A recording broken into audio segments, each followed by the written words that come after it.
شیخ Saadi کی حکایت سے ماخوذ احسان۔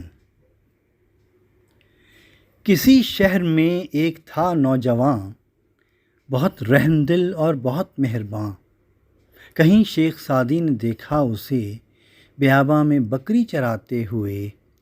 تھی بکری کی گردن میں رسی پڑی، وہ اس کے اشارے کی پابند تھی۔ کہا شیخ سعدی نے، اے نوجواں، لیے جا رہے ہو اسے تم کہاں؟ اشارہ ہے رسی کا اس کے لیے، جو رسی کو چھوڑو کبھی نہ چلے۔ کہا اس نے، ایسا نہیں مہرباں، میں جاؤں جہاں آئے گی یہ وہاں۔ یہ رسی نہیں بھوک کا ہے کمال، کہ رکھتا ہوں دن رات اس کا خیال۔ یہ رسی نہیں میرا احسان ہے، کہ یہ صرف میرے ہی پیچھے چلے۔ بروں پر نوازش میری گر رہے، تو کتا بھی میری حفاظت کرے۔